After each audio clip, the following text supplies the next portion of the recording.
Friends, welcome back to my channel. मैं हूं आपकी फ्रेंड वर्षा। आज के इस वीडियो में हम बात करेंगे बीएड एंट्रेंस एग्जाम के कॉमर्स के थ्योरी क्लासेस की। ये हमारा 5th चैप्टर है। इससे पहले हमने 4 चैप्टर डिस्कस कर लिए हैं। नहीं देखा है तो प्लीज़ एक बार चैनल पे जाके उनको ज़रूर देख लीजिएगा। और आज की क्लासेस में हम थ्योरी के साथ साथ कुछ क्वेश्चंस को भी डिस्कस करेंगे, तो लास्ट तक ज़रूर बने रहिएगा क्योंकि क्वेश्चंस हम लास्ट में ही डिस्कस करेंगे। तो स्टार्ट करते हैं वीडियो को। वीडियो पसंद आए तो वीडियो को लाइक कीजिए, फ्रेंड्स के साथ शेयर कीजिए और किसी भी तरह की कोई भी क्वेरी हो तो प्लीज़ ज़रूर बताइएगा। स्टार्ट करते हैं। बैंक। अब बैंक क्या है? तो देखिए, आप सबको ये बैंक वर्ल्ड जो है, इन सब के बारे में पता होगा कि बैंक वर्ल्ड कैसे आया था, इसकी उत्पत्ति कैसे हुई थी। तो उतना डिटेल में हम नहीं जाएंगे। बैंक शब्द जो है उस व्यक्ति अथवा संस्था का नाम है जहां धन हम जमा करते हैं और ऋण प्रदान करता है ये हमें, ठीक है। साथ ही साथ कुछ अन्य वित्तीय सेवाएं भी देता है, जैसे कि हमें अपना लॉकर फैसिलिटी देता है और ट्रांसफ़र फैसिलिटी देता है कि हम अगर एक ब्रांच से दूसरे ब्रांच में पैसा ट्रांसफ़र करना चाहें तो ये हमें फैसिलिटी देता है किसी पर्सन। और ये हमें बिल एक्सचेंज जो होता है उसकी फैसिलिटी देता है। तो डिफरेंट तरह की फैसिलिटी ये हमें प्रोवाइड करता है। पहला आधुनिक बैंक नोट कर लीजिए, जो इटली में के जनेवा में 1406 में स्थापित किया गया था। और ये भी याद रखिए, ये पूछा जाता है राष्ट्रीयकरण के बारे में, तो बैंकों का राष्ट्रीयकरण 1969 में हुआ था। नोट कर लीजिए, ये हुआ था 14 बैंकों का। और उसके बाद 1980 में हुआ था 6 बैंकों का राष्ट्रीयकरण, ठीक है। अब है फिंडले सिराज के शब्दों में, बैंकर्स वह व्यक्ति, फर्म अथवा कंपनी है जिसके पास कोई ऐसा व्यापार स्थान हो जहां पर मुद्रा अथवा चलन की जमा के द्वारा साख के खाते खोले जाते हैं। यानी कि स्थान से बात यहाँ पे की गई है, तो इसकी एक ब्रांच होनी चाहिए। मतलब एक ऐसा पर्टिकुलर प्लेस होना चाहिए जहां पर हम जाएं और अपने जो भी मनी है उसका ट्रांजेक्शन कर पाएं, यानी कि जमा कर पाएं, और अगर हमें जरूरत है तो वहां से हम उधार ले पाएं, ठीक है। तो एक प्लेस होना चाहिए। फिर यहाँ पे खाते भी खोले जाते हैं जिसमें हम अपनी जमा रकम को ड्राफ्ट, धनादेश या आदेश द्वारा भुगतान किया जाता है, अथवा जहाँ स्टॉक, बॉन्ड, धातु व विपत्रों की आड़ में मुद्रा उधार ली जाती है। स्टॉक बॉन्ड का मतलब यहाँ पर यह है कि हम एज अ गारंटी यहाँ पे अपने बॉन्ड रख सकते हैं, धनादेश रख सकते हैं, और जितनी हमें रकम चाहिए उतनी हम उधार यहाँ से ले सकते हैं, ठीक है। जहाँ प्रतिज्ञा पत्र बट्टे पर अथवा बेचने हेतु लिए जाते हैं। वही प्रतिज्ञा पत्र मतलब प्रॉमिसरी नोट अगर हमें मिला है तो हम यहाँ पे सबमिट करके वहां से हम बट्टे पर पैसा ले सकते हैं। बट्टे का मतलब कुछ डिस्काउंट के साथ, पूरा पैसा आपको नहीं मिलेगा, वो कुछ वहां पे पैसा काट कर आपको वो पैसा दे देंगे, ठीक है। विश्व बैंक समूह में आईएमएफ सम्मिलित नहीं है। अब विश्व बैंक समूह की बात करें तो आईएमएफ यानी कि इंटरनेशनल मॉनेटरी फंड जो है उसको सम्मिलित यहाँ पे नहीं किया गया है। अब जल्दी से यहाँ पर हम इनके कार्य पढ़ लेते हैं। कुछ प्रमुख कार्य हैं, कुछ सामान्य कार्य हैं, कुछ विविध कार्य हैं, मतलब अदर कार्य है। जमा राशियां स्वीकार करना मेन कार्य है, और ऋण प्रदान करना, ये 2 कार्य तो कैसे होगा, बिल्कुल मेन है कि जमा एक तो ये स्वीकार करते हैं, दूसरा ऋण देते हैं। सामान्य कार्य की बात करें तो कागजी मुद्रा का निर्गमन करते हैं, यानी कि ये नोट हमें प्रोवाइड करते हैं, नोट इश्यू करने का काम है। फिर है साख पत्रों का निर्गमन, साख पत्रों का निर्गमन करते हैं। मूल्यवान जो वस्तु हैं उनको सुरक्षित रखने का काम भी करते हैं, यानी कि आपको लॉकर फैसिलिटी देंगे। फिर है विदेशी विनिमय की व्यवस्था करना, यानी कि फॉरेंसिक चाहिए तो फॉरेन करेंसी ये आपको प्रोवाइड करेंगे, या फिर उनको एक्सचेंज करने का काम भी करते हैं। विविध कार्य में बात करें तो देखिए, धनराशि का हस्तांतरण यानी कि ट्रांसफर फैसिलिटी देते हैं। ग्राहकों की धनराशि एकत्रित करना, यानी कि ये आपके जितने भी बिल्स हैं जो आपको अदर पार्टी से लेने हैं उनका पेमेंट लेने का काम भी आपकी तरफ से करेंगे, लेकिन इसके एवज में वो कुछ कमीशन आपसे चार्ज करेंगे। फिर है ग्राहकों की ओर से भुगतान करना। अब ये ग्राहकों की ओर से, फॉर एग्जांपल स्कूल फीस देनी है बच्चों की, या फिर इलेक्ट्रिसिटी बिल पे करना है, तो ये काम बैंक आपके बिहाफ पर करेगी और आपसे कुछ कमीशन लेगी, ठीक है। भुगतान प्राप्त करना, अब किसी देनदार से भुगतान प्राप्त करना है, या फिर कहीं आपकी कोई फैक्ट्री है वहां से बिल पेमेंट लेना है, तो ये काम भी बैंक आपके बिहाफ पर करेगी, ठीक है। फिर है अंशों व प्रतिभूतियों क्रय विक्रय। अब आपके बिहाफ पर अगर आपने इनको ऑर्डर देते हैं तो ये आपके बिहाफ पर जो सिक्योरिटीज हैं उनका क्रय विक्रय भी करेगी, और विक्रय में सहायता होगी, ट्रस्टी के रूप में भी कार्य करेगी। यानी कि आप अगर चाहें तो इन्हें ट्रस्टी बना सकते हैं, और ये आपकी जो भी आपकी संपत्ति होगी उसमें ट्रस्टी के रूप में कार्य करेगी। सेम वही चीज है, ये सब कार्य करती है, इसके बिहाफ पर वो कुछ कमीशन आपसे चार्ज करती है। साख पत्रों तथा यात्री चेक जारी करना। अगर आपको साख पत्र चाहिए या फिर यात्री चेक चाहिए, यात्री चेक यानी कि ट्रैवलिंग चेक, जब आप बाहर जाते हैं तो इतना अमाउंट आप नहीं लेके जा सकते हो साथ में ट्रैवल पर्पस से, तो वहाँ पर आपको कुछ ट्रैवल चेक दिए जाते हैं जिसको आप पे करके वहाँ पे इजीली ट्रैवल कर सकते हैं। फिर है आर्थिक स्थिति की जानकारी देना। ये आर्थिक स्थिति की जानकारी आपको देगी। अगर आप वित्तीय परामर्श लेना चाहते हैं कि आपको कहाँ पर इन्वेस्ट करना है, तो इस तरह की एडवाइस भी आपको ये देती है। अंशों ऋण पत्रों का अभिगोपन करती है। अभिगोपन का मतलब यहाँ पर ये है, अगर ये किसी कंपनी का शेयर्स परचेस कर लेती है और उनको सेल आउट कराने का काम भी करती है, और अगर कोई भी शेयर्स उसके सेल नहीं हो पाते हैं कंपनी के, तो जो बचे हुए शेयर्स होते हैं उनको ये परचेस कर लेती है। फिर सूचना आंकड़े एकत्रित करना। अगर आप चाहते हैं कि किसी पर्टिकुलर चीज से रिलेटेड ये आपको सूचना दे या फिर आंकड़े दे, तो वो भी आपको ये प्रोवाइड करेगी, लेकिन इन सारी फैसिलिटी के लिए ये आपसे चार्जेस लेती है, ठीक है, क्योंकि कोई भी बैंक फ्री में काम नहीं करेगी, ये आपको भी पता है। अब बात करते हैं बैंकों के प्रकार की। अब तक बहुत बहुत सिंपल था, सब समझ में आ गया होगा। मैं जल्दी जल्दी इसलिए करा रही हूँ क्योंकि ये बहुत बड़ा चैप्टर है, लेकिन मैं चाहती हूँ आज ये चैप्टर कंप्लीट हो जाए, ठीक है। Kinds of bank. अब देखिए, हमारे पास विभिन्न प्रकार के बैंक होने के कारण हमने इसको दो पार्ट में डिवाइड किया। एक है आधुनिक बैंक और एक है हमारा देशी बैंक। आधुनिक बैंक देख लेते हैं कौन कौन से होते हैं। देखिए, आधुनिक बैंक में सबसे पहले बैंक आता है हमारा कॉमर्शियल बैंक, यानी कि व्यापारिक बैंक। व्यापारिक बैंक नाम से ही पता चल रहा है, जो लाभ अर्जित करने के उद्देश्य से बनाए जाते हैं, मुद्रा तथा साख में व्यवसाय करते हैं। इन बैंकों में जनता की प्राथमिक जमाएं साख निर्माण के का आधार होती हैं, यानी कि यहाँ पर जो जमाएं होती हैं वो साख निर्माण करती हैं। कल्वर्टस्टर्न के अनुसार व्यापारिक बैंक वे संस्थाएं जो व्यापार को अल्पकाल के लिए ऋण देती हैं तथा प्रक्रिया में मुद्रा का निर्माण करती हैं। यानी कि अगर आपको शॉर्ट टर्म लोन चाहिए तो आपको ये प्रोवाइड करती हैं और ये मुद्रा का निर्माण भी करती हैं। व्यापारिक बैंकों को मिश्र पूंजी बैंक भी कहते हैं। ये दो प्रकार के होते हैं। अब इसमें भी फर्दर दो पार्ट में डिवाइड है ये व्यापारिक बैंक। एक होता है अनुसूचित बैंक, एक होता है गैर अनुसूचित बैंक। देखिए, अनुसूचित यानी कि शेड्यूल बैंक जो होते हैं, ये वो बैंक होते हैं जो कि रिजर्व बैंक अधिनियम 1934 की द्वितीय अनुसूची में शामिल किए जाते हैं। इस बैंक की चुकता पूंजी और रक्षित पूंजी का कोष 5 लाख या इससे अधिक होना चाहिए। यानी कि कोई भी बैंक जिसकी पूंजी 5 लाख या उससे अधिक है, वो इसमें अपने आप को लिस्ट करा सकती है, उसको बोलेंगे शेड्यूल बैंक। और नॉन शेड्यूल बैंक वो होते हैं जिनकी 5 लाख से कम होगी और जो द्वितीय अनुसूची में शामिल नहीं होंगे। सिंपल था, ठीक है। अब आता है हमारा स्टेट बैंक ऑफ इंडिया। यह भारत की सबसे बड़ी और सबसे पुरानी एवं वित्तीय संस्था है, ये आप सबको पता है। आरबीआई के बाद जिस बैंक का नाम आता है व्यावसायिक बैंक का, तो वो है हमारी एसबीआई, ठीक है। स्टेट बैंक ऑफ इंडिया की स्थापना 1 जुलाई 1955 को इंपीरियल बैंक का राष्ट्रीयकरण करके की गई। अब देखिए, इंपीरियल बैंक की भी पूछी जा सकती है, तो नोट कर लीजिए। इंपीरियल बैंक जो है उसकी स्थापना हुई थी 1921 में, और फिर इंपीरियल बैंक का जब नेशनलाइजेशन यानी कि राष्ट्रीयकरण किया गया तो उसका नाम बदल दिया गया, उसको स्टेट बैंक कर दिया गया, और वो टाइम पीरियड था 1 जुलाई 1955, ठीक है। स्टेट बैंक मूल्यतः एक व्यापारिक बैंक है, इसलिए यह व्यापारिक बैंकों का सभी कार्य करता है एवं जिन स्थानों पर रिजर्व बैंक के कार्यालय नहीं होते वहां रिजर्व बैंक के एजेंट के रूप में भी कार्य करता है, ठीक है। यानी कि ये आपको लोन प्रोवाइड करता है, और भी जो अदर फैसिलिटीज अभी हमने पढ़ी थी, कार्य पढ़े थे, ये वो कार्य भी प्रोवाइड करता है, वो कार्य भी करता है। और जिस भी जगह पर स्टेट बैंक नहीं होती है, उनके कार्यालय नहीं होते हैं, तो वहां पर ये उनके एजेंट के रूप में भी कार्य करता है, ठीक है। अब डॉक्टर सेठी के शब्दों में देख लेते हैं। स्टेट बैंक एक व्यापारिक बैंक होने के कारण व्यापारिक बैंकों के सभी कार्य करता है। इंपीरियल बैंक का उत्तराधिकारी होने के नाते उन सभी कार्य को भी करता है। यानी कि इंपीरियल बैंक का ये उत्तराधिकारी, उत्तराधिकारी मतलब एक तरह से उसी का नया फॉर्म है, उसी का नाम चेंज करके स्टेट बैंक कर दिया गया था, जो इंपीरियल बैंक द्वारा किए जाते थे। एवं जिन स्थानों पर रिजर्व बैंक के बैंकिंग कार्यालय नहीं होते, वहां पर यही बैंक रिजर्व बैंक के एजेंट के रूप में कार्य करता है। सेम यही बात इन्होंने भी कह दी, ठीक है, सिंपल है। अब है स्टेट बैंक के सहायक बैंक, सॉरी। तो ये है state bank of Hyderabad, state bank of Patiala, state bank of Jaipur and Bikaner, और फिर है state bank of Mysore, state bank of Indore, state bank of Travancore और स्टेट बैंक ऑफ सौराष्ट्र।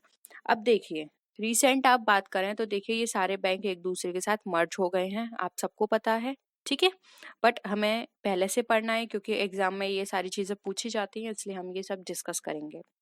औद्योगिक बैंक, नाम से ही पता चला है इंडस्ट्रियल बैंक, यानी कि जो बैंक इंडस्ट्री के लिए लोन देती है। और वो लोन देखिए, इंडस्ट्री को शॉर्ट टर्म लोन तो चाहिए नहीं, उसे लॉन्ग टर्म लोन चाहिए, तो ये लॉन्ग टर्म लोन प्रोवाइड करती है 5 से 20 साल तक के लिए। ये व्यवस्था करने वाले बैंकों को ही औद्योगिक लोन देती है, यानी कि जिनको 5 से 20 साल तक के लिए लोन चाहिए होता है अपने उद्योग में लगाने के लिए, उनको ये रिंग देती है। और इसको विकास बैंक यानी कि डेवलपमेंट बैंक भी कहा जाता है। फिर आता है हमारा, भारत में विशेष औद्योगिक संस्थाएं भी हैं, यानी कि स्पेशल बैंक, इंडस्ट्रियल इंस्टीट्यूशंस भी हैं जो प्रोवाइड करती हैं, जैसे कि भारतीय औद्योगिक वित्त निगम लिमिटेड, यानी कि industrial financial corporation of India limited. ये याद कर लीजिएगा, IFCI, इफ्सी, इनकी फुल फॉर्म्स भी पूछी जाती है एग्जाम में। भारतीय औद्योगिक वित्त निगम की स्थापना 1 जुलाई 1948 को की गई। इस संस्था का मुख्य उद्देश्य उद्योगों को मध्यकालीन एंड दीर्घकालीन लोन प्रोवाइड करना था। ठीक है, तो ये शॉर्ट में याद कर लीजिए, एक इनका ये डेट और एक इनका ये कि मध्यकालीन और दीर्घकालीन लोन प्रोवाइड करते हैं, और ज्यादा कुछ भी पढ़ने की जरूरत नहीं है। राज्य वित्त निगम की बात करें, स्टेट फाइनेंशियल कॉर्पोरेशन, तो देखिए इनका मुख्य उद्देश्य था लघु एवं मध्यम आकार वाली औद्योगिक संस्था को दीर्घकालीन ऋण प्रदान करना। ठीक है, मैं आपको बहुत शॉर्ट में बता देती हूँ, क्योंकि इसमें और ज़्यादा चीज़ें नहीं पूछी जाती हैं। अब है industrial credit and investment corporation of India. इसका टाइम पीरियड याद कर लीजिए, 5 जनवरी 1955, और ये निर्माण, विकास, आधुनिकीकरण में सहायता करने के लिए और निजी उपक्रमों में देश और विदेश के विभिन्न साधनों से निजी पूंजी के विनियोग को प्रोत्साहित करने के लिए लोन प्रोवाइड करता है। ठीक है, फिर है भारतीय औद्योगिक विकास bank, industrial development bank of India की स्थापना डेट बहुत पूछी जाती है इसकी, तो 1 जुलाई 1964, और ये औद्योगिक वित्त के लिए सहायता देता है बैंकों को, पुनर्वित्त। अब ये बैंकों को देता है, देखो बैंकों को पुनर्वित्त एंड गारंटी की सुविधा देता है। वो तो आपको डायरेक्ट लोन दे रहे थे, लेकिन ये बैंकों को देता है, और ये बैंक के जितने भी अंश और बॉन्ड्स होते हैं उनको भुनाने का काम भी करता है। ठीक है, फिर है राष्ट्रीय औद्योगिक विकास बैंक, यानी कि नेशनल इंडस्ट्रियल डेवलपमेंट। इसका टाइम पीरियड याद कर लीजिए, 29 अक्टूबर 1954 में हुई थी, और इसका उद्देश्य सूती वस्त्र और जूट उद्योग की मशीन के आधुनिकीकरण और पुनर्स्थापना के लिए था। यानी कि ये जो भी हमारी इंडस्ट्री थी सूती वस्त्र से रिलेटेड या जूट से रिलेटेड, उनको स्थापित करना और उनका पुनरुत्थान करना था उनका कार्य। ठीक है, वर्तमान समय में यह निगम वित्तीय निगम के स्थान पर एक अंतर्राष्ट्रीय औद्योगिक सलाहकार एजेंसी के रूप में कार्य कर रहा है। ठीक है, यानी कि एडवाइस दे रहा है। अब है union trust of India. Union trust of India exam में बहुत पूछी जाती है, इसका टाइम पीरियड हर बार आता है 1 जुलाई 1964, और यूनियन ट्रस्ट ऑफ इंडिया जो है, जो जनता की छोटी छोटी बचतों को एकत्रित करने का काम करती है, छोटे छोटे विनियोजकों को यूनिट में बेचकर, यानी कि ये छोटे छोटे बचत होती हैं उन पर ये फोकस करती है, और छोटे छोटे ही ऋण प्रोवाइड करती है, जिससे कि उनकी पूंजी में वृद्धि हो, और ये बचत को प्रोत्साहित करती है, यानी कि जनता ज्यादा से ज्यादा बचत करे। ठीक है, फिर है विदेशी विनिमय बैंक, नाम से ही पता चल रहा है विनिमय बैंक, यानी कि ये जो फॉरेन करेंसी है वो प्रोवाइड करने का काम करती है। ठीक है, फिर है सहकारी बैंक। सहकारी बैंक से आश्रय व्यक्तियों के ऐसे ऐच्छिक संगठन हैं जो परस्पर सहयोग द्वारा समानता से स्वयं सहायता एवं लोकतंत्रीय आधार पर सामूहिक हितों की वृद्धि हेतु बैंकिंग व्यवसाय करते हैं। यानी कि सहकारी बैंक जो होते हैं, ये कुछ कम्युनिटी द्वारा बना ली जाती हैं, और इनका मेन पर्पस होता है कि सहायता करना।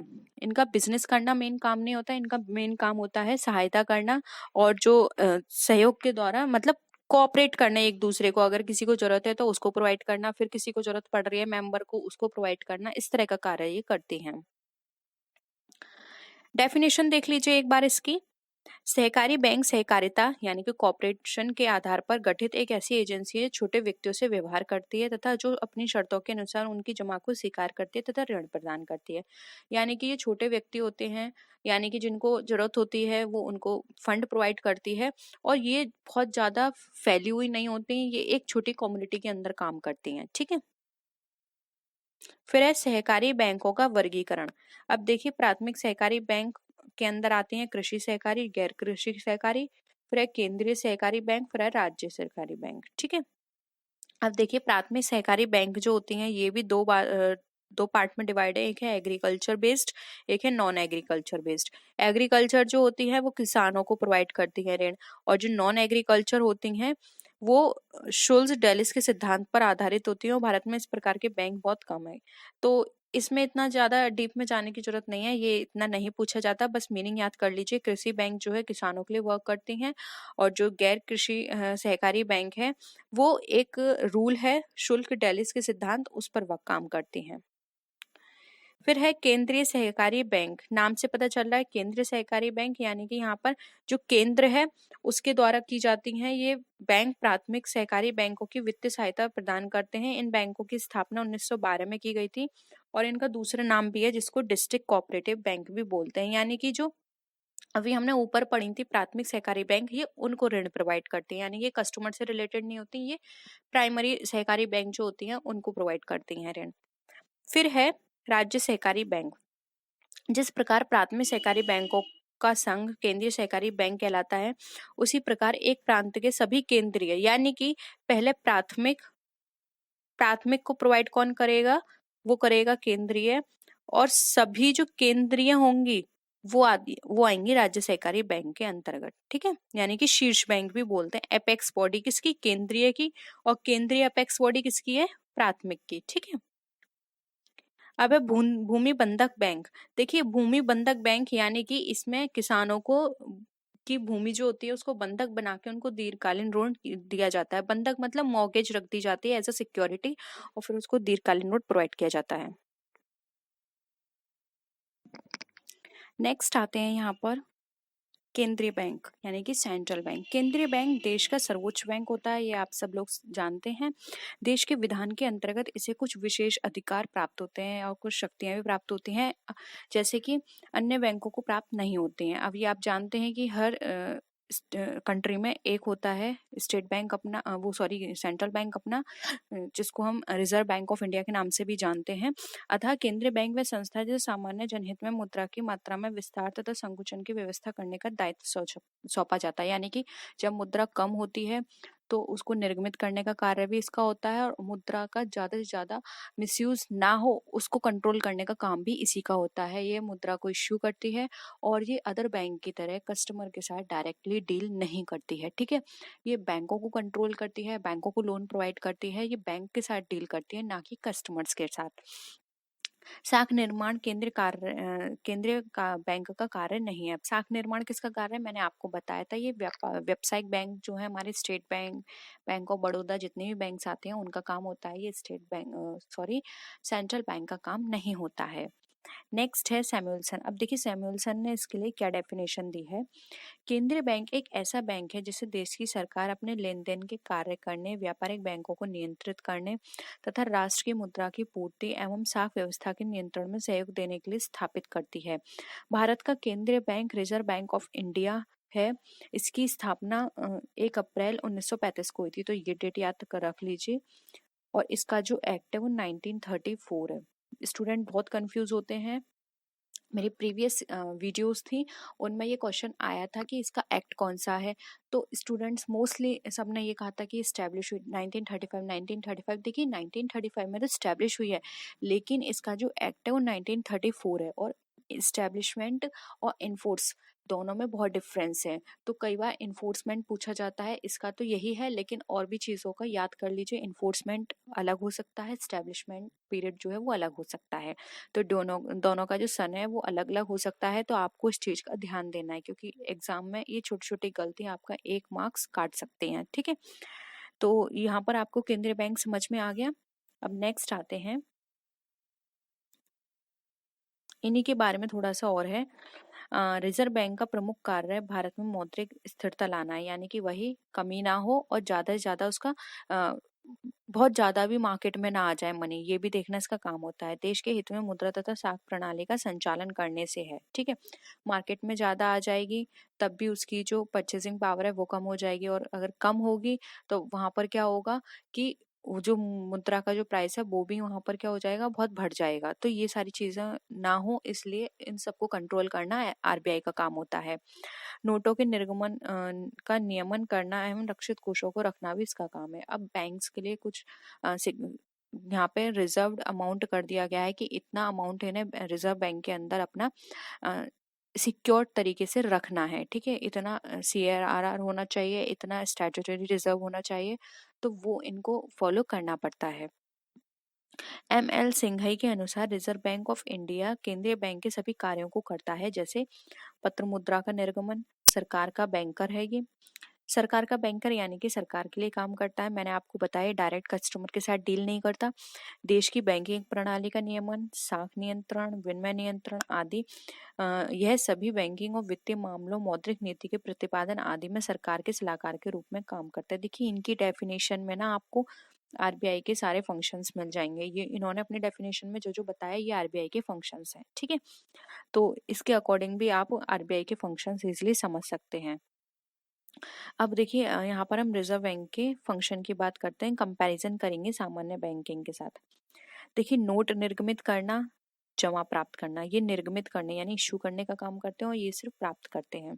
ये सरकार का बैंकर है, ये अल्पावधि ऋण देता है, यानी कि ये एक तरह से हम कह सकते हैं जनता का बैंकर है। बैंकों का बैंक है, बैंकों का बैंकर मतलब यहाँ पे जो भी बैंक है हमारे व्यापारिक व्यवसायिक बैंक, उनको ये लोन प्रोवाइड करता है, इसलिए बैंकों का बैंक कहा गया है।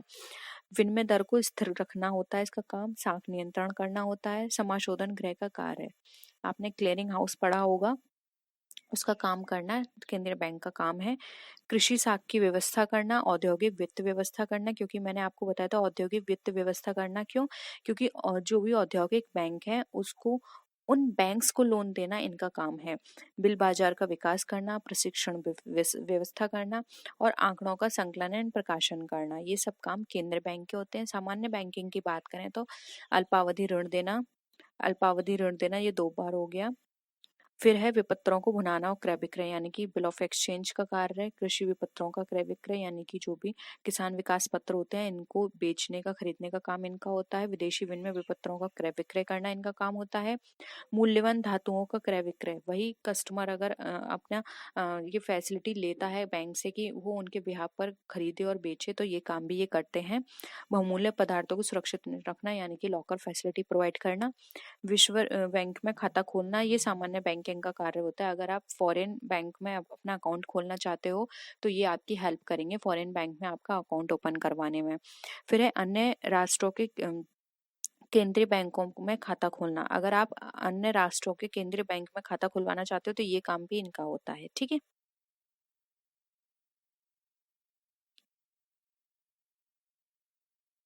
नेक्स्ट है, लेकिन ये जो केंद्रीय बैंक के काम था ना, ये राष्ट्रों के केंद्रीय बैंक में खाता खोलना, ये जनता का खाता नहीं खुलेगा, ठीक है। याद रखना जनता का खाता नहीं खुलेगा, बैंक्स का खाता खुलेगा। गवर्नमेंट चाहती है, स्टेट गवर्नमेंट चाहती है उनका खाता खुलेगा, जनता का यहाँ पर नहीं होगा, क्योंकि अगेन वही वाली बात है, केंद्रीय बैंक डायरेक्ट डील नहीं करती तो अदर स्टेट या सॉरी अदर कंट्री की आपके साथ डील कैसे कर सकती है, ठीक है। फिर है डाकघर बचत बैंक यानी कि पोस्ट ऑफिस सेविंग बैंक्स।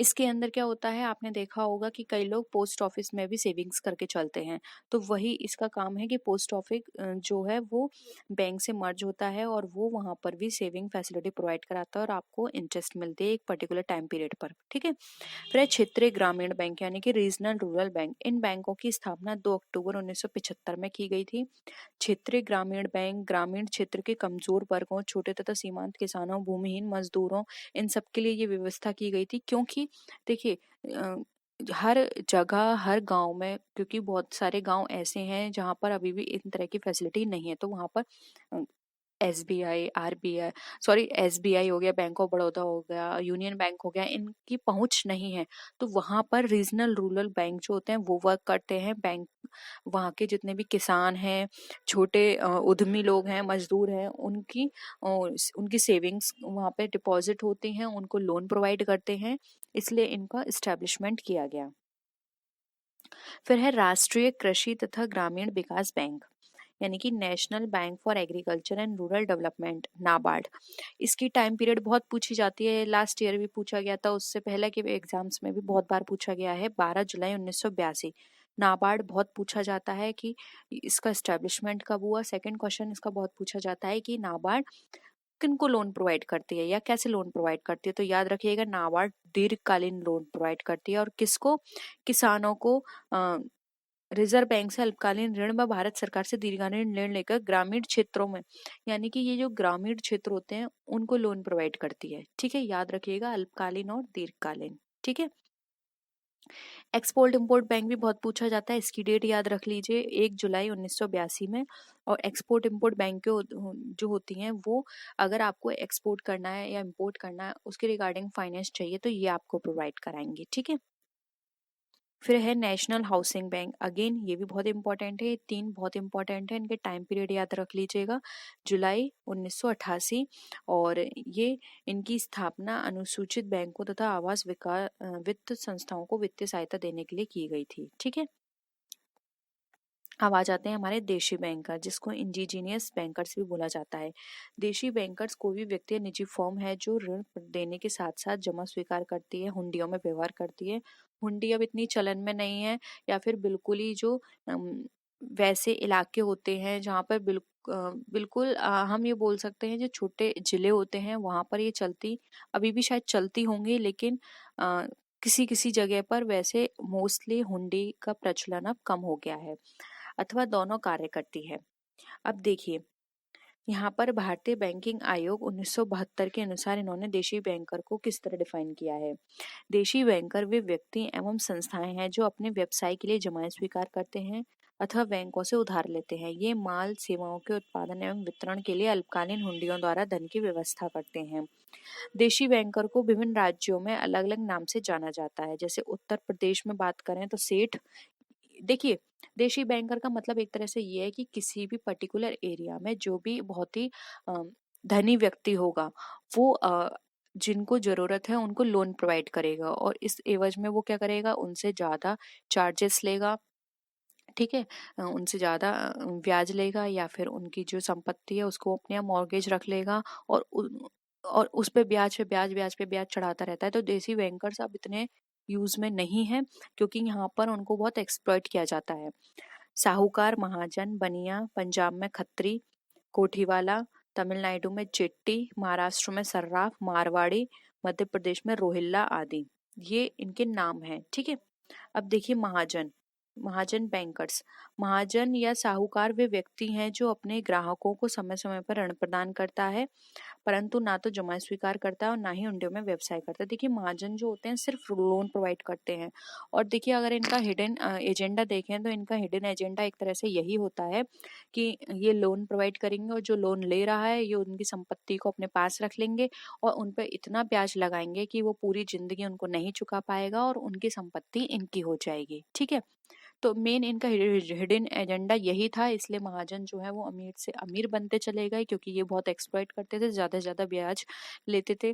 तो इन सबको रोकने के लिए ही ये बैंकिंग आई, और सरकार ने इसकी तरफ ज्यादा ध्यान दिया, तभी से जितने भी बैंक्स थे उनको स्टैब्लिश किया गया, उनका नेशनलाइजेशन किया गया।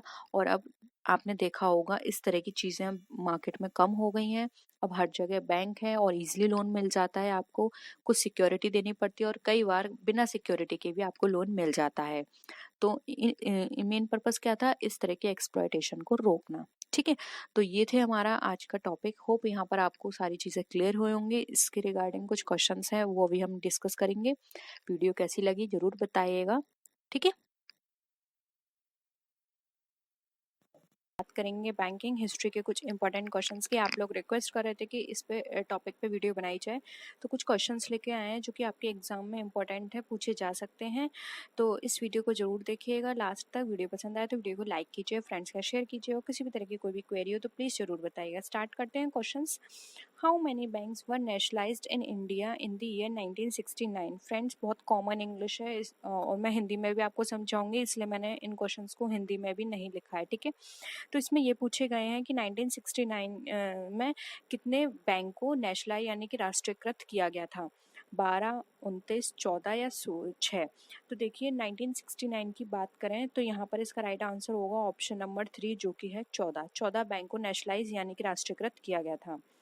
नेक्स्ट है imperial bank of India was nationalised in which year? यानी कि जो इंपीरियल बैंक है ये कब नेशनलाइज्ड हुई थी, 1945, 1955, 49 या 65? तो फ्रेंड्स इसकी एक बहुत बड़ी इसका पूरा एक बहुत बड़ी हिस्ट्री है, इसके बारे में मैं आपको समझा देती हूँ जहाँ से आपके 5 से 6 क्वेश्चन बनेंगे। देखिए पहले इसका आंसर देख लेते हैं। 2 इसका राइट आंसर है 1955। अब देखिए पहले 3 बैंक हुआ करते थे जिनको बोला जाता था प्रेसिडेंसी बैंक। इन प्रेसिडेंसी बैंक में कौन आते थे? Bank of Bombay, bank of Madras and bank of Calcutta. ठीक है, ये 3 बैंक थे, bank of Bombay, bank of Madras and bank of Calcutta. इन तीनों को मिलाकर एक बैंक बनी थी जिसको बोलते थे प्रेसिडेंसी बैंक। ठीक है, क्या बोलते थे? Presidency bank. अब इस प्रेसिडेंसी बैंक को का नेशनलाइजेशन किया गया था 1921 में, और इसको नाम दिया गया था इंपीरियल बैंक। क्या नाम दिया गया था? Imperial bank. ठीक है, जैसे कि ये आप यहाँ देख रहे हैं 1921 में ये इस्टेब्लिश की गई थी, यानी कि कन्वर्ट करके इंपीरियल बैंक। अब इंपीरियल बैंक को नेशनलाइज करके 1955 में नेशनलाइज करके इसको नाम दे दिया गया SBI, यानी कि स्टेट बैंक ऑफ इंडिया। तो देखिए यहाँ से बहुत सारे क्वेश्चंस बनते हैं प्रेसिडेंट, जो कि अभी हम 1 बाय 1 डिस्कस करेंगे। ठीक है, तो यहाँ पे इसका राइट आंसर हो जाएगा 2 1955। नेक्स्ट क्वेश्चन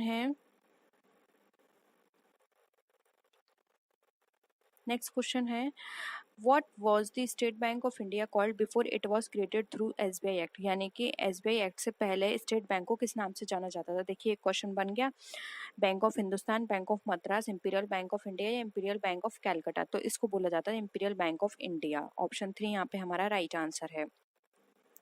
नेक्स्ट क्वेश्चन है, in which year was the banking regulation act passed in India? जो बैंकिंग रेगुलेशन एक्ट है वो इंडिया में कब पास किया गया था? 47, 1935, 49 या 1965? तो फ्रेंड्स, बैंकिंग रेगुलेशन एक्ट हमारा पास किया गया था 1949 में। ऑप्शन 3 यहाँ पे हमारा राइट आंसर है। नेक्स्ट क्वेश्चन पे आते हैं, ओरिजिनल हेडक्वार्टर ऑफ RBI वो located at which of the following place? यानी कि जो ओरिजिनल हेडक्वार्टर था RBI का वो कहाँ पे लोकेटेड था? कैलकाटा, बॉम्बे, दिल्ली या चेन्नई? तो देखिए यहाँ पे ओरिजिनल हेडक्वार्टर पूछा गया है, तो इस चीज़ का बहुत अच्छे से याद रखिएगा, तो कैलकाटा होगा।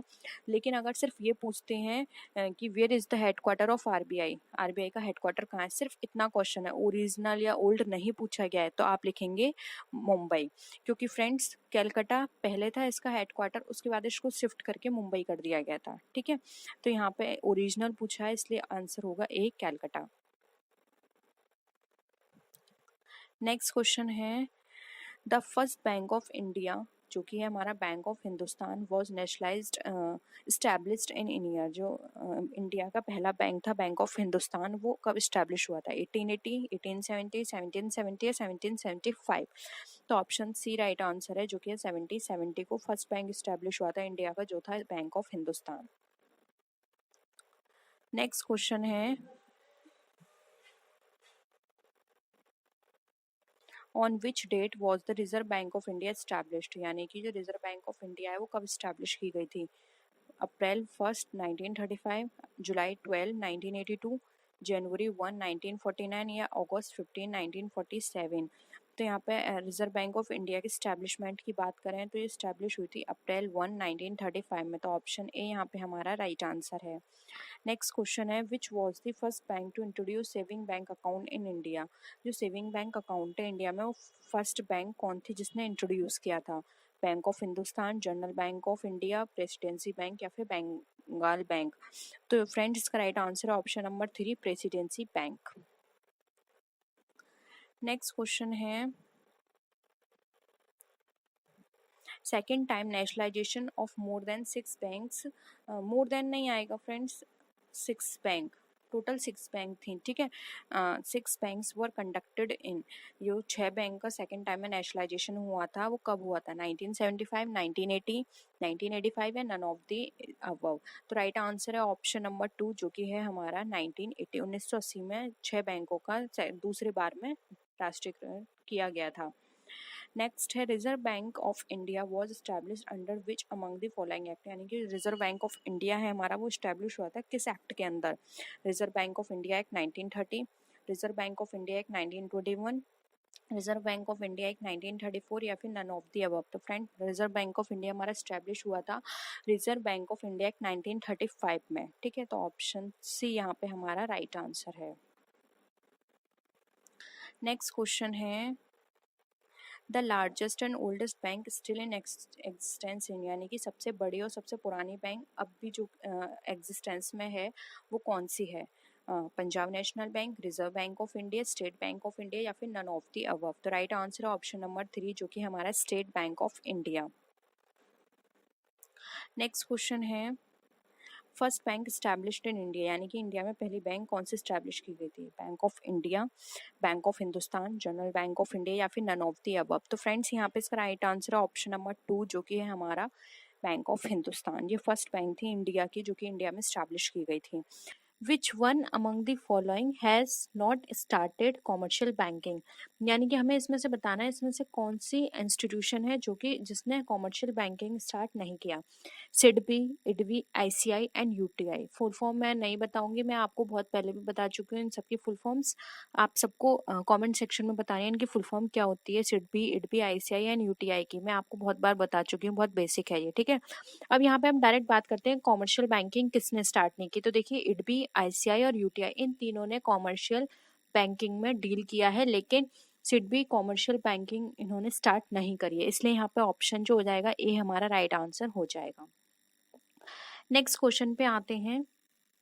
अब यहाँ पर हमें बताना है what is OTP in credit card transactions, यानी जब हम क्रेडिट कार्ड ट्रांजेक्शन्स करते हैं तो उसमें ओटीपी का क्या मतलब है। बहुत सिंपल है, old transactions password, owner is trading passcode, one time password या फिर वन टाइम पिन कोड। तो देखिए ओटीपी का मतलब होता है वन टाइम पासवर्ड, यानी कि जब आप ट्रांजेक्शन करते हैं क्रेडिट कार्ड के थ्रू या आप एटीएम कार्ड भी बोल सकते हैं, डेबिट क्रेडिट दोनों आ जाएंगे उसमें, तो वहां पर आपको एक ओटीपी मिलता है जिसको वन टाइम पासवर्ड बोलते हैं। आप उसके थ्रू उसको एंटर करके वहां पे अपना ट्रांजेक्शन कर सकते हैं। तो यहाँ पे ऑप्शन 3 हमारा यहाँ पे राइट आंसर है। बहुत सिंपल है, हम हर तरह के क्वेश्चंस डिस्कस करेंगे, तो आप ये मत सोचिएगा कि ये तो बहुत सिंपल है, ठीक है।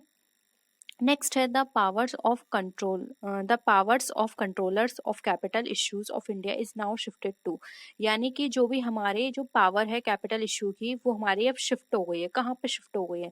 मिनिस्ट्री ऑफ फाइनेंस में, SEBI, AMFI, ministry of corporate office. तो यहाँ पर बात की जा रही है कैपिटल इशू की। आप ये सारी चीजें छोड़ दीजिए, पर ये बात देखिए कैपिटल इशू हमारा कौन डील करता है, इस पर कंट्रोल कौन करता है, वो करता है हमारा सेबी, ठीक है। अब इसकी फुल फॉर्म क्या है ये भी आप कमेंट सेक्शन में बताइए, जिससे कि आपका भी रिवीजन हो जाएगा और मुझे भी पता चलेगा कि आप लोगों ने यानी हमारे जो भी प्रीवियस वीडियो है वो देखी है, तो आपको इन सब की फुल फॉर्म पता है, ठीक है। तो सेबी जो है वो यहाँ पर ट्रांसफर कर दिया गया है, सेबी के पास कंट्रोल इसका जो भी कैपिटल इश्यूज से रिलेटेड जो भी ट्रांजेक्शन्स होंगे, कोई भी प्रॉब्लम होगी, उन सबका फेयर सारी चीजें हो, सारी डीलिंग फेयर हो, ये सारी चीजें देखना सेबी का काम है, इसको कंट्रोल सेबी करती है। नेक्स्ट है which one of the statement is not true. अब इसमें से बताना है कौन सा स्टेटमेंट जो है वो हमारा सही नहीं है। फर्स्ट है institutional infrastructure facilities makes intelligence. जो इंस्टीट्यूशनल इंफ्रास्ट्रक्चर की फैसिलिटीज हैं वो हमें क्या बनाती हैं? इंटेलिजेंस बनाती हैं, इंटेलिजेंस होती हैं, सही है। एसटीसी यहाँ पे इसको ना कैपिटल कर लीजिएगा, एसटीसी, ठीक है। STC is the chief canalising agent का मतलब यहाँ पे आप चैनल कर लीजिए, चैनलिंग एजेंट, यानी कि जो एक्सपोर्ट इंपोर्ट में हेल्प करती है चैनल के थ्रू उनको सेल करवाने में। तो कैनलाइजिंग एजेंट यानी कि चैनलिंग एजेंट, जो आपने चैनल्स पढ़े हैं जो हेल्प करते हैं एक प्रोडक्ट को दूसरे पर्सन को सेल करवाने में, वो यहाँ पर इसका मतलब वो है। For export and import of agriculture products, IIPO, IIPO friends इसको भी आप कर लीजिएगा, कैपिटल आईआईपीओ है, ठीक है। आईआईपीओ organizes trade fairs and exhibitions. Letter of credit does not indicate that the bank will pay the value of imports to the exporter. अब देखिए यहाँ पर हमें बताना है not true, तो देखिए यहाँ पर हमने सीधे पकड़ लिया, यहाँ पे क्या है letter of credit does not indicate, यहाँ पे डज नॉट आ रहा है, जबकि लेटर ऑफ क्रेडिट तो ये हमारा इंडिकेट ही करता है कि जो भी इम्पोर्ट की वैल्यू है वो उसको पे करेगा एक्सपोर्टर को, ठीक है। तो यहाँ पे डज नॉट नहीं होना चाहिए था, इसलिए यहाँ पे ऑप्शन 4 हमारा क्या हो जाएगा? राइट आंसर हो जाएगा इसका। नेक्स्ट आते हैं, अब इसका जो हिंदी वर्जन है वो आप नीचे देख लीजिएगा। देखिए ये है question, which one is not finance company. अब इसमें से कौन सा फाइनेंस कंपनी नहीं है, जो एक वित्त कंपनी नहीं है, ठीक है। तो आप ये यहाँ पे देख सकते हैं, ऑप्शंस हैं hire purchase finance company, IRDA, mutual benefit finance company और लोन कंपनी। तो देखिए यहाँ पे हायर परचेस फाइनेंस कंपनी ये फाइनेंस प्रोवाइड करती है, म्यूचुअल बेनिफिट फाइनेंस कंपनी ये भी हमें फाइनेंस प्रोवाइड करती है, लोन कंपनीज जो होती हैं वो भी हमें फाइनेंस देती हैं लोन के टर्म में, ठीक है।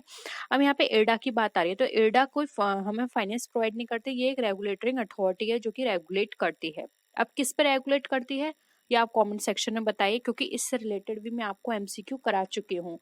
ये मैंने आपको बता दिया, एक रेगुलेटिंग अथॉरिटी है, रेगुलेट करती है। अब ये किसके ऊपर रेगुलेट करती है वो आपको कमेंट सेक्शन में बताना है कि इरडा कहाँ पे करती है। तो आप वहाँ पे साफ लिखिएगा कि आप जो भी क्वेश्चन लिख रहे हैं वो इरडा के बारे में लिख रहे हैं, तो इरडा जरूर वहाँ पे मेंशन कीजिएगा, ठीक है। नेक्स्ट क्वेश्चन है, The Securities and Exchange Board of India was not entrusted with the functions of। अब जो Securities Exchange Board of India है वो यहाँ पे entrusted नहीं करती फंक्शन, मतलब कौन सा कार्य यहाँ पे नहीं करती है वो बताना है। इन्वेस्टर की protection, ensuring fair practices by companies, promotion of efficient services by brokers या फिर improving the earning of equity holders। तो देखिए यहाँ पर ये बात पूछी जा रही है कि जो securities exchange board of India यानी कि सेबी, देखिए यहाँ पर आ गया, मैं आपसे ऊपर फुल फॉर्म पूछ रही थी, यहाँ पर इसका नाम आ गया, ठीक है। ये कौन सा फंक्शन नहीं करती, तो प्रोटेक्शन की बात करें तो यस, ये इन्वेस्टर को प्रोटेक्ट करती है जिससे कि कोई भी इन्वेस्टर को किसी भी तरह का कोई भी डीलिंग में प्रॉब्लम ना हो, उसको प्रोटेक्ट करके चलती है। ये कंपनीज की फेयर डीलिंग भी देखती है कि वो सही काम कर रहे हैं, यानी इन्वेस्टर को किसी भी तरह के कोई भी एक्सप्लॉइटेशन तो नहीं हो रहा है इन्वेस्टर का कंपनी के द्वारा, ये उसका काम होता है, तो ये भी करेक्ट है। नेक्स्ट है promotion of efficient services by brokers. हाँ, ये भी चेक करती है कि जो भी ब्रोकर सर्विस दे रहे हैं वो उसको प्रमोट करती है, ठीक है। तो यहाँ पर नहीं पूछा है क्या नहीं करती, तो यहाँ पे ऑप्शन 4 राइट आंसर हो जाएगा। ये इक्विटी होल्डर्स की अर्निंग को इम्प्रूव करने का काम नहीं करती, ये सब ये देखती है कि कंपनी जो भी इन्वेस्टर्स के साथ डील कर रही है वो फेयर हो रही है नहीं, उनको जो रेट प्रोवाइड की जा रही है इन्वेस्टर्स को, जो भी परसेंटेज से डिविडेंड दिया जा रहा है वो टाइमली दिया जा रहा है या नहीं, या फिर ब्रोकर्स को किस किस तरह की प्रॉब्लम आ रही है डीलिंग करवाने में, उनको प्रमोट करना, उनको सही से गाइडलाइंस प्रोवाइड करना जिससे कि सारी डीलिंग फेयर तरीके से हो सके, ये सारा काम करती है सेबी, ठीक है। प्रमोट करती है इन्वेस्टर को प्रोटेक्ट करके चलती है, इसका ये काम होता है। इसको ये अर्निंग को इम्प्रूव करना इसका काम नहीं होता है, इसलिए ऑप्शन डी हमारे यहाँ पे राइट आंसर हो जाएगा। नेक्स्ट आते हैं, which one is not non marketable securities. अब इसमें से कौन सा नॉन मार्केटेबल सिक्योरिटीज नहीं है हमें ये बताना है। ऑप्शंस हैं corporate securities, bank deposit, deposit bit companies या फिर पोस्ट ऑफिस सर्टिफिकेट डिपॉजिट। तो देखिए यहाँ पे नॉन मार्केटेबल सिक्योरिटीज की बात की जा रही है। देखिए नॉन मार्केटेबल में जो बैंक डिपॉजिट है ये भी नॉन मार्केटेबल में नहीं आती, ये कौन सी है, मार्केटेबल है। डिपॉजिट बिट कंपनी ये भी मार्केटेबल है, जबकि पोस्ट ऑफिस सर्टिफिकेट ये भी मार्केटेबल है।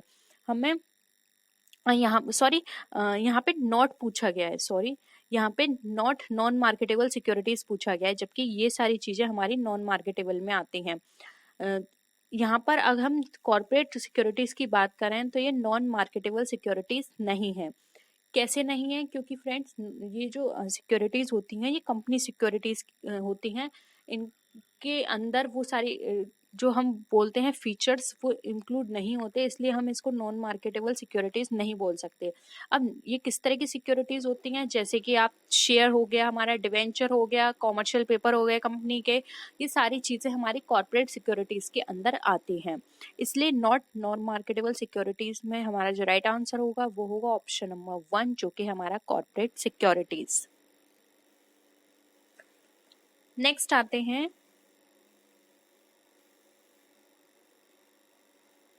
Which one of the following is not an instrument of credit control in banking system। अब हमें बताना है जो बैंकिंग सिस्टम है उसमें से कौन सा इसमें से इंस्ट्रूमेंट नहीं है क्रेडिट कंट्रोल करने का, ठीक है। Open market operations, cash reserve ratio, tax rate या फिर ऑल ऑफ दी अबव। देखिए फ्रेंड्स यहाँ पर अगर हम ऑल ऑफ दी अबव की बात करें तो ये तो बिल्कुल ही कट गया। अब आते हैं open market operations. Open market operations के थ्रू भी कंपनी जो बैंकिंग सिस्टम होता है वो अपने क्रेडिट को कंट्रोल करके चलती है। कैश रिजर्व रेशो भी आपने पढ़ा होगा। कैश रिजर्व रेशो के अंदर क्या होता है, वो कुछ परसेंटेज अपनी जो टोटल उसके पास कैपिटल होती है उसका कुछ परसेंटेज वो यहाँ पर कैश रिजर्व के रूप में रखती है, जिससे कि आगे किसी भी तरह का कोई प्रॉब्लम ना आए। इस तरह से वो क्रेडिट कंट्रोल करती है। अब यहाँ पे नॉट पूछा गया है, तो टैक्स रेट किसी भी तरह से हेल्प नहीं करता क्रेडिट को कंट्रोल करने में, ठीक है। तो यहाँ पे ऑप्शन 3 हमारा राइट आंसर हो जाएगा। नेक्स्ट आते हैं, which of the following is not a function of rural bank. अब इसमें से कौन सा रूरल बैंक का फंक्शन नहीं है, हमें ये बताना है। To accept deposit, to waive loans, to grant advantage, to supply input to farmers. तो देखिए यहाँ पर रूरल बैंक के फंक्शंस की बात की। रूरल बैंक के फंक्शंस वही सारे फंक्शंस हैं एक तरह से जो हमारे और बैंक्स में होते हैं। बस यहाँ पर क्या है, ये मोस्टली फोकस करते हैं जो भी हमारे रूरल एरिया होता है वहाँ पे जिस भी तरह का वर्क होता है उस तरह के वर्क में उनको फैसिलिटी प्रोवाइड करें, ठीक है। बस वहाँ पे एरिया अलग होता है, काम सारे सेम होते हैं। जैसे कि टू एक्सेप्ट डिपॉजिट, ये डिपॉजिट एक्सेप्ट करती है। To waive loans, loans provide करती है। टू ग्रांट्स एडवांटेज, ये उनको एडवांसेस भी देती है। जबकि बात करें to supply input of farmers, ये उनको इनपुट सप्लाई नहीं करती। ये जो भी इनपुट उन्हें चाहिए होते हैं उसके लिए ये इनको लोन देती है, लेकिन ये कभी भी उनको इनपुट डायरेक्ट नहीं देती, उसके लिए वो लोन देगी। तो यहाँ पर क्या हो जाएगा, ऑप्शन 4 जो है वो हमारा राइट आंसर हो जाएगा। ये रूरल बैंक का काम नहीं है। ऑप्शन 4 यहाँ पे राइट आंसर है। नेक्स्ट है, अब देखिए यहाँ पर आपको यहाँ पे इसका क्वेश्चन दिख रहा है। ऑप्शंस यहाँ पे मुझे नहीं लगता आपको हिंदी में चाहिए। Away from which date have all bank started sharing their ATM, इसको भी कैपिटल कर लीजिएगा, एटीएम, ठीक है। ATM force of cost for transactions. अब यहाँ पर ये बात की जा रही है कि किस डेट से सारे बैंक ने एटीएम ट्रांजेक्शन्स के लिए उसको यूज़ करना स्टार्ट कर दिया यहाँ पर, ठीक है। कॉस्ट की बात की जा रही है, एटीएम के कॉस्ट की, ठीक है, कॉस्ट उनसे लेना। अब देखिए जनवरी 1 2009, अप्रैल 1 2009, जुलाई 1 2009 या फिर सितंबर 1 2009। तो बात करें तो एटीएम के लिए जो कॉस्ट थी वो इन्होंने स्टार्ट कर दी अप्रैल 1 2009 से, ठीक है, सारे बैंक्स ने। तो ऑप्शन 2 यहाँ पे हमारा राइट आंसर है। नेक्स्ट है, which of the following is not the fund based business of commercial banks. अब इसमें से कौन सा फंड बेस्ड बिजनेस नहीं है कॉमर्शियल का, वो हमें ये बताना है। DP operation, loans, deposit, depositing bills. तो देखिए यहाँ पे फंड बेस्ड बिजनेस की बात करें तो देखिए आपने लोन पढ़ा है, डिपॉजिट पढ़ा है, डिपॉजिटिंग बिल पढ़ा है, ये सारे फंड बेस्ड बिजनेस के पार्ट है। लेकिन बात करें डीपी ऑपरेशन की तो ये यहाँ पे इसका आंसर नहीं है। अब ये बात आप समझ लीजिए डीपी ऑपरेशंस क्या होता है। तो डीपी ऑपरेशंस ये एक तरह से जो भी डिपॉजिटरी पार्टिसिपेंट्स होते हैं उनके साथ जो भी प्रोसेसिंग होती है, ऑपरेशन स्टार्ट होता है बिजनेस के अंदर, तो वहाँ पे उनके बीच एक किसी एक तरह से यहाँ पर कांटेक्ट कर लिया जाता है कि हाँ, मतलब एक प्रोसेसिंग उनके साथ स्टार्ट करने के लिए उनको जो भी फॉर्मेलिटीज़ होती हैं वो करवा ली जाती हैं इसके अंदर, जिससे कि वो डिपॉजिटरी पार्टिसिपेंट्स वहाँ के लीगल बन जाएं, ठीक है। तो उसको बोला जाता है डिपॉजिटरी पार्टिसिपेंट्स कॉरपोरेशंस, ठीक है। तो यहाँ पे क्या हो जाएगा, ऑप्शन जो होगा वो हमारा 1 राइट आंसर हो जाएगा।